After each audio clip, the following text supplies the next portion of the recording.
तपस्विनी बिल्ली। एक वन में एक पेड़ की खोह में एक चकोर रहता था। उसी पेड़ के आसपास कई पेड़ और थे जिन पर फल और बीज उगते थे। उन फलों और बीजों से पेट भर कर चकोर मस्त पड़ा रहता था। उसी प्रकार कई वर्ष बीत गए। एक दिन उड़ते उड़ते एक और चकोर सांस लेने के लिए उस पेड़ की टहनी पर बैठा। दोनों में बातें हुई। दूसरे चकोर को यह जानकर आश्चर्य हुआ कि यह केवल पेड़ों के फल और बीज चुनकर जीवन गुजार रहा है। दूसरे ने उसे बताया, भाई, दुनिया में खाने के लिए केवल फल और बीज ही नहीं होते, और भी कई स्वादिष्ट चीज़ें हैं, उन्हें भी खाना चाहिए। खेतों में उगने वाले अनाज तो बेजोड़ होते हैं, कभी अपने खाने का स्वाद बदल कर तो देखो। दूसरे चकोर के उड़ने के बाद वह चकोर सोच में पड़ गया। उसने फैसला किया कि कल ही वह दूर जाकर आने वाले खेतों की ओर जाएगा और उस अनाज नाम की चीज़ का स्वाद चखकर देखेगा। दूसरे दिन चकोर उड़कर एक खेत के पास उतरा। खेत में धान की फसल उगी थी। चकोर ने कोंपले खाई, उसे वे स्वादिष्ट लगी। उस दिन के भोजन में उसे इतना आनंद आया कि खाकर तृप्त होकर वहीं आंखें मूंदकर सो गया। इसके बाद भी वह वहीं पड़ा रहा, रोज खाता पीता और सो जाता। 6-7 दिन बाद उसे सुध आई कि घर लौटना चाहिए। इस बीच एक खरगोश घर की तलाश में घूम रहा था। इस इलाके में जमीन के नीचे पानी भरने के कारण उसका बिल नष्ट हो गया था। वह उसी चकोर वाले पेड़ के पास आया और उसे खाली पाकर उसने उस पर अधिकार जमा लिया और वहाँ रहने लगा। जब चकोर वापस लौटा तो उसने पाया कि उसके घर पर तो किसी और का कब्जा हो गया है। चकोर क्रोधित होकर बोला, ए भाई, तू कौन है और मेरे घर में क्या कर रहा है? खरगोश ने दांत दिखाकर कहा, मैं इस घर का मालिक हूँ। मैं 7 दिन से यहाँ रह रहा हूँ। यह घर मेरा है। चकोर गुस्से से फट पड़ा। 7 दिन? भाई, मैं इस खोह में कई वर्षों से रह रहा हूँ। किसी भी आसपास के पक्षी या चौपाए से पूछ लें। खरगोश चकोर की बात काटता हुआ बोला, सीधी सी बात है। मैं यहाँ आया, यह खोह खाली पड़ी थी और मैं यहाँ बस गया। मैं क्यों अब पड़ोसियों से पूछता फिरूं? चकोर गुस्से में बोला, वाह, कोई घर खाली मिले तो इसका यह मतलब हुआ कि उसमें कोई नहीं रहता। मैं आखिरी बार कह रहा हूँ कि शराफत से मेरा घर खाली कर दे, वरना। खरगोश ने भी उसे ललकारा, वरना तू क्या कर लेगा? यह घर मेरा है, तुझे जो करना है कर ले।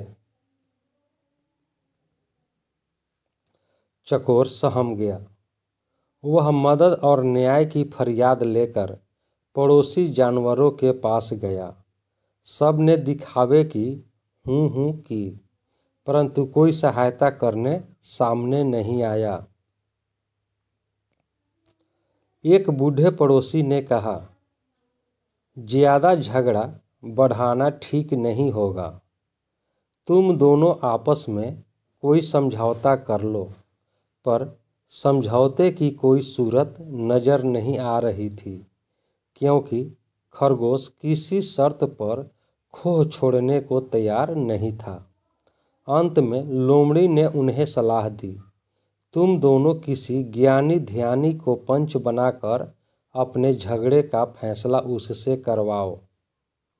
दोनों को यह सुझाव पसंद आया।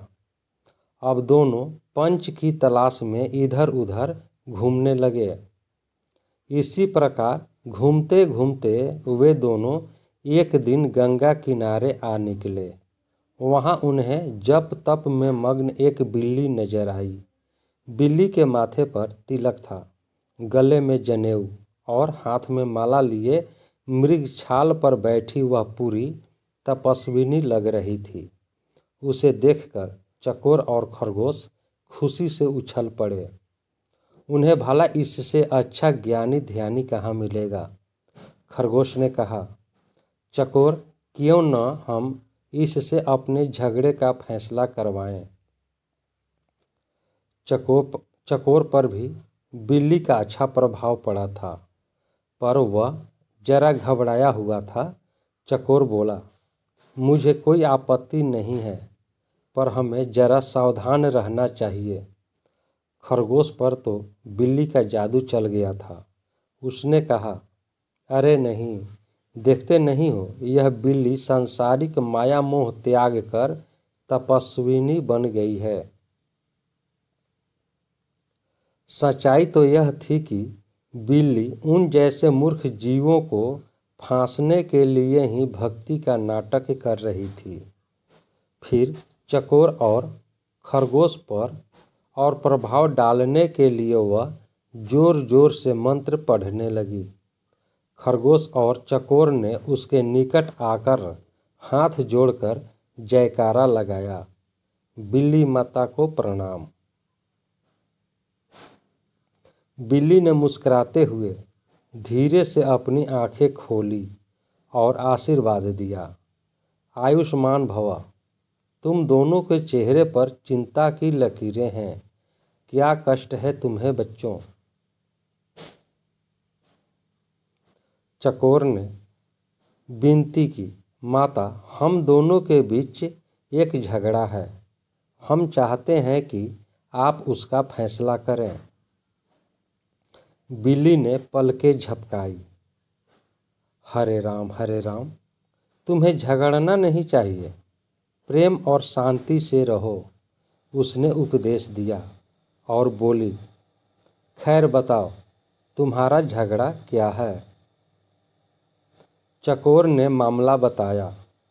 खरगोश ने अपनी बात कहने के लिए मुंह खोला ही था कि बिल्ली ने पंजा उठाकर रोका और बोली, बच्चों, मैं काफ़ी बूढ़ी हूँ, ठीक से सुनाई नहीं देता, आंखें भी कमज़ोर है, इसलिए तुम दोनों मेरे निकट आकर मेरे कान में ज़ोर से अपनी अपनी बात कहो, ताकि मैं झगड़े का कारण जान सकूं और तुम दोनों को न्याय दे सकूं। जय सिया राम। वे दोनों भक्तिन बिल्ली के बिल्कुल निकट आ गए, ताकि उसके कानों में अपनी अपनी बात कह सके। बिल्ली को इसी अवसर की तलाश थी। उसने म्याऊं की आवाज़ लगाई और एक ही झपटे में खरगोश और चकोर का काम तमाम कर दिया और आराम से उन्हें खाने लगी। दोस्तों, यह कहानी आपको कैसी लगी? कहानी को लाइक करें, शेयर करें।